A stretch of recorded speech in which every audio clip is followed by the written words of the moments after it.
vontade do ser humano. E como assim? E aí eu quero citar aqui algumas coisas inicialmente. Café, drogas lícitas e ilícitas, como álcool, como cocaína, como maconha, masturbação, pornografia e outras coisas, né? Aí o que é que esse cara está falando aqui perto do altar de Deus sobre essas coisas tão nocivas ao ser humano? Exatamente. Por que eu estou falando isso? Porque o que é que essas coisas todas têm em comum entre elas? Todas elas são altamente viciantes. Todas elas fazem do homem um escravo, muitas vezes. Então, tanto drogas, masturbação, pornografia, comida, álcool, tudo faz do homem um escravo. E por que essas coisas têm a capacidade de tornar o homem um escravo? E aí, excluindo o fator químico da coisa, porque tem situações dessas, como açúcar, por exemplo, em comida, que não tem um fator químico que causa dependência, como cocaína, por exemplo. Não é um fator químico, é um fator de dependência psicológica. O ser humano se torna escravo daquilo. Aquilo se torna a tábua de salvação dele. Aquilo se torna tudo que ele usa para fugir da realidade, para fugir da vida triste, para fugir da vida cansada. Por que isso? Porque o ser humano é o único ser vivo que é capaz de sentir ansiedade, que é capaz de sentir medo do futuro, que é capaz de pensar sobre a própria existência. A partir do momento que Cristo, que Deus nos criou e nos fez dotar de alma, nos diferenciou dos demais seres vivos. Um gato, ele gateia o dia todo. Ele dorme, come, se tiver comida, se tiver em caça. Quem tem gato em casa sabe, quem tem cachorro também. O cachorro faz cachorrice o dia todo. Brinca ou vigia a casa. Mas o cachorro não está preocupado se no fim do mês a luz vai ser cortada ou não. Um gato não está preocupado se no fim do mês ele vai conseguir fazer a feira.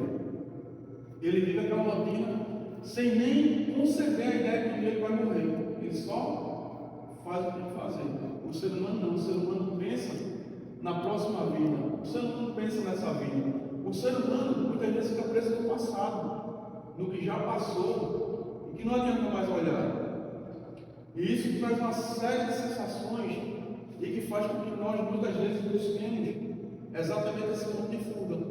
E é muito mais fácil tomar um copo de cerveja após o expediente, é muito mais fácil você usar uma droga ilícita, é muito mais fácil você recorrer à pornografia, à masturbação, que é o maior prazer conhecido pelo corpo humano, de forma fácil, muitas vezes ali na sua mão, no celular, ao acesso de um clique. Isso é altamente viciante. E aí, a cada vez que você faz aquilo, você percebe que o que acontece? Aquelas doses que você está tomando vai se tornando irrisória, vai se tornando pequena, vai perdendo a função. O que é que você faz após isso? Uma cerveja após o trabalho já não adianta mais, você toma duas. Sexta e sábado já não é mais o bastante. Na quinta tá bom, a gente toma menos. Né? Aí, quarta também, vamos fazer o seguinte, vamos beber na segunda, que é um dia difícil, a quarta, a quinta, a sexta e o sábado. O domingo descansa, daqui a pouco você está bebendo plantilha. Daqui a pouco você está descontando toda a sua raiva em comida, está comendo muito mais do que precisa, comendo sem fome. Mas daqui a pouco você está deixando de dar atenção à sua esposa, porque está dando atenção à tela do celular, porque ela vai encontrar outras situações sexuais que você não vai encontrar com a sua esposa. Daqui a pouco você deixa de dar atenção à sua esposa para dar mais atenção à sua mão do chuveiro. E tudo isso vai aumentando, até o ponto que chega em sua vida, fica direcionada para fazer somente aquilo. Você vai trabalhar pensando na cerveja, na realidade. Você vai fazer a feira pensando em chegar em casa e correr para o banheiro. Tudo fica em torno daquele vício. Até alguns pontos que o vício toma conta completamente da sua vida. O crack faz você abandonar a casa, ir embora, morar debaixo da ponte, morar na rua. O vício toma conta da sua vida. E tudo isso por quê? Porque, como eu falei lá no começo, a vontade humana é infinita. É impossível de ser preenchida. Toda vez que você tem uma sensação de vazio, e você olha que é ocupar aquele vazio com uma coisa externa, é o que nós fazemos mais, tentar pegar algo de fora e preencher aquele vazio interior, aquele buraco aumenta. E aí você bota mais, aquele buraco aumenta e aumenta e aumenta. E você nunca vai conseguir preencher aquele buraco. Porque, como eu disse, é infinito. Como é que se preenche o infinito? Não se preenche o infinito. E aí, nesse momento eu quero fazer uma pausa para contar um pouco do meu testemunho, da minha vida. E eu fui uma criança chata, uma criança extremamente chata. O meu primo está ali, balançando a cabeça. Eu era uma criança muito inteligente acima da média. Eu descobri recentemente que isso realmente acontece comigo. Minha formação cerebral é diferente e eu realmente tenho capacidade cognitiva maior que a média. Só que isso foi um problema na minha vida toda, porque eu era uma criança chata. Eu era uma criança que questionava demais, que sabia demais, que respondia demais, que falava demais. E isso ao longo da vida foi crescendo. Eu era uma criança católica, porém, só de frequentar a igreja, só de estar lá, nunca entendi o que acontecia ali na missa, nunca entendi o que acontecia no catolicismo. E aí, com o passar dos anos, eu conheci o protestantismo, que foi o meu primeiro contato real com a Bíblia, foi o meu primeiro contato real com coisas de igreja, foi o meu primeiro contato com a rotina de uma igreja. Lá dentro eu entrei, fui professor de escola dominical, fui evangelista, fui do líder dos homens, fui algumas coisas lá dentro. Mas estando lá dentro eu comecei a questionar. Eu comecei a questionar tudo o que acontecia ali. E nesses questionamentos eu comecei a ver outras religiões. E aí eu fui vendo outras situações ao redor do mundo. E isso, ao invés de me fazer mais crente, isso me fez ateu. E eu fui ateu durante uns anos. E eu era um ateu, eu odiava ser ateu. É tanto que, acho que é a primeira vez que eu estou dizendo que sou meu primo, é a primeira vez que eu digo que sou meu sobrinho, nem meus familiares falavam isso. Eu era ateu, mas eu odiava aquilo. Por quê? Porque a vida perde o sentido quando você não tem Deus. A vida simplesmente você olha e faz. Se é só isso aqui, se é só o mundo terreno, por que eu vou fazer mais? Por que eu vou ser melhor? Por que eu vou tentar melhorar a vida do outro se é só isso aqui mesmo? Então você já participou hoje, no caso, o catolicismo é a sua terceira religião? Só que eu voltei a ser católico sem nunca ter sido católico, né? Só que não é minha terceira religião, porque, a meu ver, eu vou chegar lá, o catolicismo é a única religião.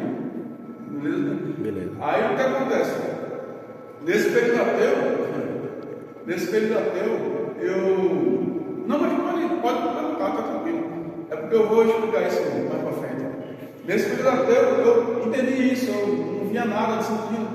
E depois de um tempo, eu acabei tão triste pelo vazio que era não ter Deus, que eu orava sem querer. Orava como? Eu dizia, ei, assim mesmo, ei, cara, eu não acredito que tu existe não, sabe? Mas se tu existisse, seria massa, algo desse tipo, tá entendendo? E ficava meio que conversando com Deus, mesmo sem acreditar. Quer dizer, na verdade Deus estava presente no meu coração, mas racionalmente não acreditava.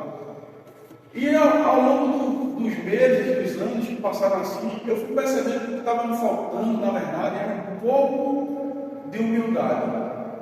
Por eu ser mais inteligente que a média, vamos dizer assim, eu queria entender a cabeça de Deus. Eu queria entender Deus. Eu tentei encontrar Deus em livros, eu tentei encontrar Deus até na própria Bíblia. Eu tentei encontrar Deus nos atos das pessoas, nas palavras. Quando Deus é muito maior que a humanidade, uma cabeça humana, ela nunca vai compreender Deus. A relação do homem com Deus tem que ser uma relação de fé de uma criança com o pai.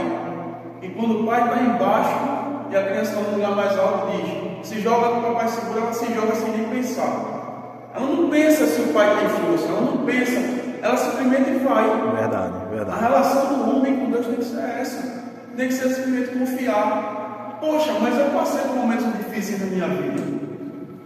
Continue confiando em Deus. Não tem que entender por que aquilo aconteceu com você. Não tem que entender por que aquilo se sucedeu na sua vida. Deus não precisa e nem vai te dar explicações. Confie nele e siga. E aí, quando eu entendi que o que me faltava era a humildade de entender que Deus era tão superior a mim, que eu só podia pedir a Ele a misericórdia dele e a graça, aquilo foi mudando. E eu percebi que eu tinha estudado várias religiões, mas a católica não, apesar de ter sido católico durante tanto tempo na minha vida. E aí eu comecei até uns conhecidos na internet, começaram a mostrar algumas coisas, começaram a mostrar que a religião católica é a única que o próprio Deus fundou. Nenhuma outra religião foi fundada pelo seu próprio Deus. A única religião que o próprio Deus fundou foi a católica. Mandou o Filho, se fez homem e a partir dali se fundou a religião. Por isso, a meu ver, o catolicismo é a única religião. E ao entender isso, eu fui me aproximando. E eu fui entendendo como é que funciona uma missa. E resolvi que ia para a missa todos os domingos. E ao ir para a missa todos os domingos, aquele desejo cresceu. E eu, conversando com um padre conhecido, ele disse: não, eu tenho um seminário de vida do Renovação Carismática Católica. Eu fui lá, no meio desse seminário, eu me mudei para Carpina, conheci o texto dos homens e cá estou. E aí, esse é o momento que eu estou na minha história, e aí a gente volta para lá, para aquele infinito vazio que eu tinha dito que o ser humano tem. E quando eu disse que o infinito não podia ser preenchido de jeito nenhum, eu deixei de propósito um espaço aí, porque esse infinito pode sim ser preenchido pela única coisa também infinita: o amor de Deus para conosco. Amém. Para preencher nosso infinito, apenas o amor infinito de Deus. Amém, amados? Amém. Amém. Amém.